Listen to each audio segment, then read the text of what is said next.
va donc recevoir, c'est en retard dans l'ordonnancement de notre menu, Jacques Degbé, journaliste à Fraternité et spécialiste de l'économie en direct depuis Parakou pour se prononcer sur cette décision des ministres de l'espace EOADA d'imposer désormais à toutes les organisations non gouvernementales et les confessions religieuses l'obligation d'une tenue de compte à partir de janvier prochain. Jacques Degbé, bonjour. Bonjour Tanguy, bonjour Kanatou. On va dire merci à tous les dieux ce matin, cela n'a pas été facile. La nouvelle est tombée et laisse les acteurs partager. Comment les confessions religieuses, notamment celles musulmanes et chrétiennes de Parakou, accueillent cette nouvelle-là? Un peu contre toute attente, Tanguy, les responsables de ces entités religieuses n'ont pas trouvé d'inconvénient à cette mesure de l'OADA, l'Organisation pour l'harmonisation en Afrique du droit des affaires, églises et mosquées, astreintes à la tenue d'une comptabilité. Dès le 1er janvier 2024, pasteurs, imams et prêtres ont presque validé cette politique du Conseil des ministres de l'OADA, en tout cas pour ceux d'entre eux que nous avons pu rencontrer sur place ici à Parakou. L'économe de l'archidiocèse de Parakou, le père Hyacinthe Kotioni, déclarait par exemple, je cite, c'est comme si on vient vous dire si vous êtes dans la vérité, montrez-nous ce que vous faites dans la vérité. Et donc, pour nous, je pense que globalement, il n'y a rien. Il n'y a pas matière à fouetter, un chat. A fait dans les normes. Félicitations. Selon l'homme de Dieu, cela va même renforcer la foi des fidèles. Ces fidèles qui, vous le savez, Tanguy, doutent parfois de leur dévancée en ce qui concerne notamment la gestion des ressources financières. Mais si désormais il y a une comptabilité qui permet une traçabilité dans les dépenses et recettes, chacun pourra y voir clair.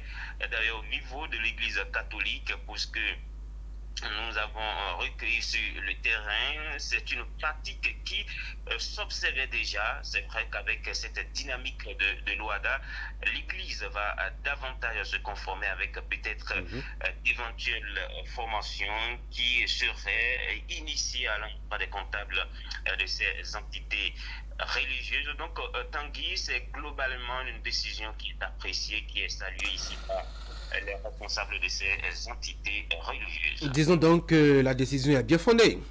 Oui, la décision est très bien fondée. La mesure, comme on le disait, s'applique aux entités à but non lucratif. Il s'agit notamment des ONG, des organisations non gouvernementales, des associations, projets de développement ou ordres professionnels, ainsi donc que les églises et mosquées. C'est un nouveau corpus juridique qui est annexé au système comptable auquel sont assujetties toutes les entités à but non lucratif ayant leur siège sur le territoire d'un État membre de l'OADA ou y exerçant leurs activités, à moins que les dites entités ne soient pas soumises au système de la comptabilité publique, au système de comptabilité soumis à un régime particulier ou à des dispositions nationales spécifiques. La décision concerne au total 17 pays africains, dont le Bénin, donc, il y a bien d'autres pays tels que le Burkina Faso, la Côte d'Ivoire, les pays voisins. Et il s'agit donc d'aider ces entités à but non lucratif à disposer d'un système d'organisation de l'information financière avec pour but de présenter les états financiers reflétant l'image fidèle de la situation financière, de la performance et des variations de la situation de trésorerie de ces entités, afin de répondre aux besoins de l'ensemble des utilisateurs de ces informations. Et comme je le disais, cela va permettre une traçabilité des opérations financières, les quêtes, les cotisations, les dons, ainsi que les autres dépenses pour la réfection de tel ou tel bâtiment, pour l'achat de telle chose au sein de l'église ou de la mosquée. Et donc voilà un peu le bien fondé de cette décision-là qui vient donc d'être prise par les ministres de l'espace OADA, qui va entrer en vigueur à compter du 1er janvier 2024, dans moins de 3 mois. Absolument, Jacques Degbé. Même si les acteurs sur la place publique approuvent un peu cette décision, il n'y a que sous cap, ils avancent un prétexte de ces ministres de l'OADA pour contrôler un peu la finance et surtout, très prochainement, imposer un régime fiscal à leur organisation. Qu'est-ce que vous en dites?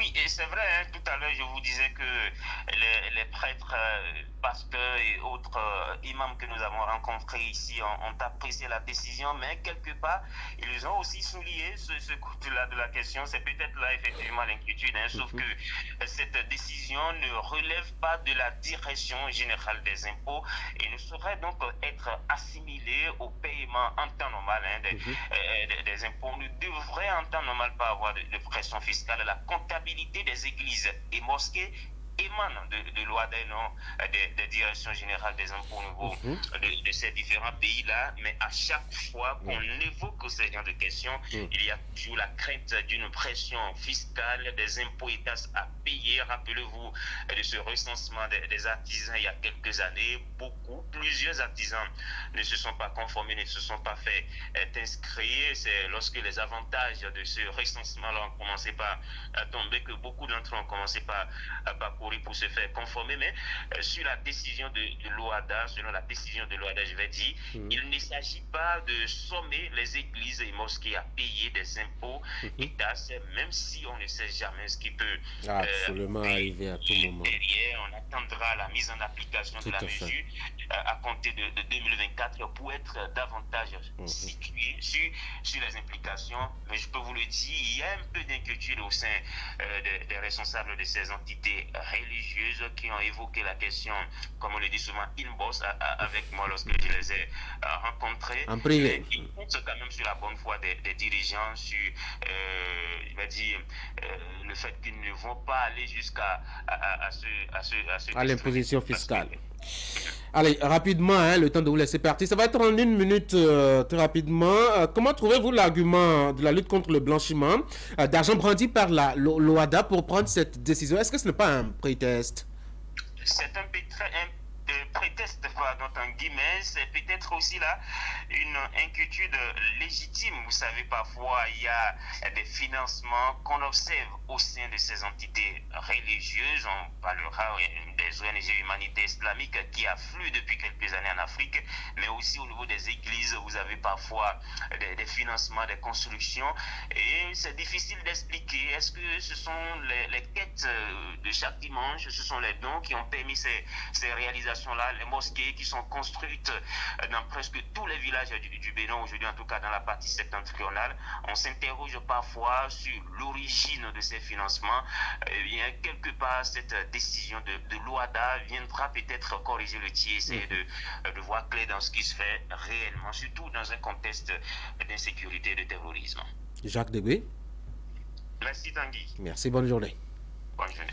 Retour à Cotonou. Mesdames et messieurs, on va passer maintenant à la revue de presse avec Assiombo Kanya Assiombo.